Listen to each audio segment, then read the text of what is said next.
So the first point is, of course, the fact that a society with people with a longer and healthier life are more active. So, as you know, the level of activity of older people when they are healthier can reach. And so globally, with a higher life expectancy, you can have a bigger part of the population and not a smaller part of the population being active, because there are proportionally less children. Of course, this means that you have a rising pension age, but I will go back to this a little bit later. As you know, each week we are winning more or less a small weekend of life at the moment. And life expectancy in good health is also very clearly rising. If you take a look at some statistics like Eurostat, you have not very reliable statistics, but the general image is very clear. The life expectancy in good health is also rising. The fact that life expectancy is rising means, of course, less deaths each year.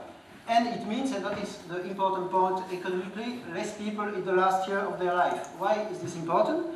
Because even for all people, here you have a comparison for the mean annual medical expenditures in the USA at the end of during the years 90. Between a normal year and the last year of their life, it's a real huge difference. And so if you win each year 3 months of life expectancy, you go more or less in terms of global mass from this to this. And if the work of people like you and the work of Aubrey, thank you Aubrey, is really working, we will go from this to this. Okay, so it's a huge economical advantage. The next point is about the pension age. So you can have only more activity of healthy people living longer if you have the pension age rising. As you very probably know, there are differences between various categories of people, and one of the big differences is between rich people and poor people. So for me, it will be socially a question of equity, and also to make it possible to have the pension age rising, to have something like the pension age rising first for the richer people, for people with higher pensions, and then for the others.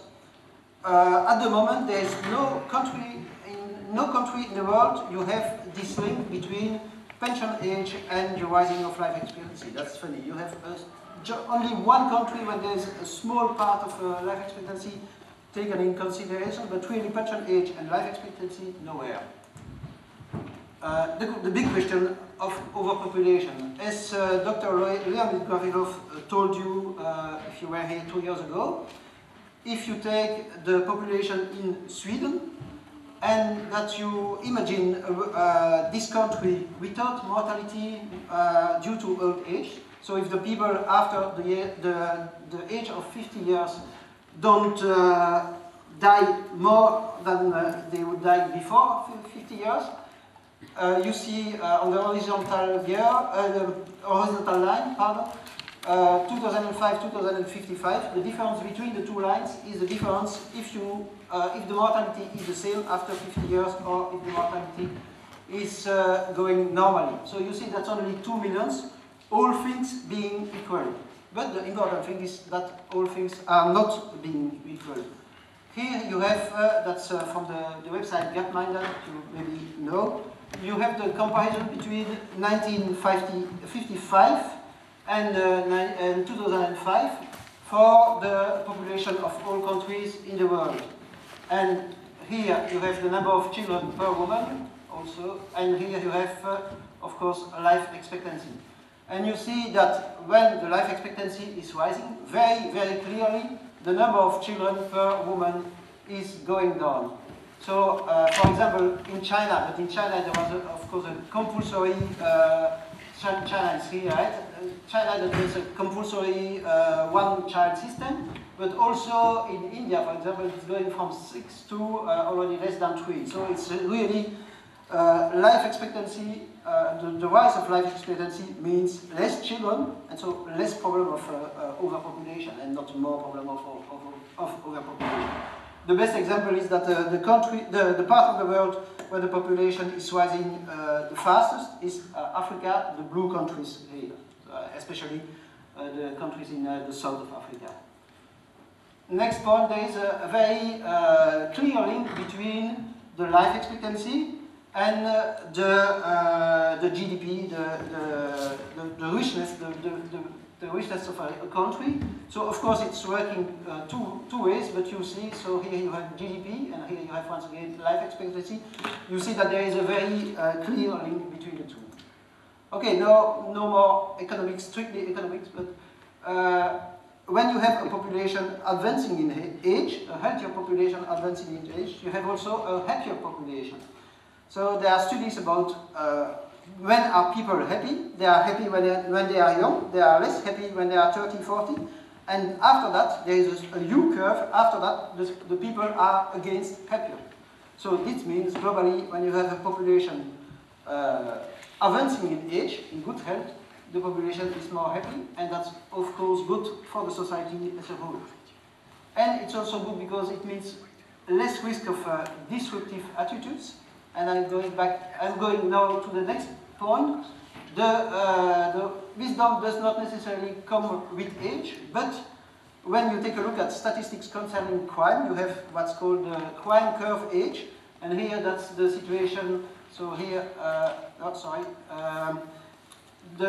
called the crime curve age, and you see that the people, young people, are so here 20 years. That's really the top time to commit crimes, and it's going down very fast, and not because the people are less healthy, but just because with age, well, comes a little bit of wisdom. Okay, and also that's logical. Like Sonia, I think, said, when life is longer, you tend to be more careful not to lose it. When life is longer, it appears to be a lot more precious. And for me, the other, I take always also the example of infanticide. So killing children 2 centuries ago it was a crime, but that was not such bad a crime because a lot of children were dying. So when life is longer, it appears to be a lot more precious, and of course, like Sonia said, there is a fairly important link between life expectancy and sustainable development, because when you live a lot longer, you know that you have to take care not only for your children, but also for yourself. Okay, and there is a general principle, I think, of equality in the society. So there is a general principle, there is a big consensus between man and woman. There is a maybe less big consensus, but still between rich and poor people.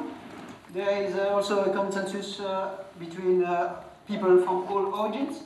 And there is not yet, but I hope that you're here for this, also not yet a consensus for equality between pigeons and human beings, and also not for equality between older people advancing in age and younger people. And frankly, each time that I'm in my native home, that I see very old people walking very slowly and painfully to go to the food store, I really think that we should do something, and if we can do something, we should do it in the scientific fields and also in the social and political fields.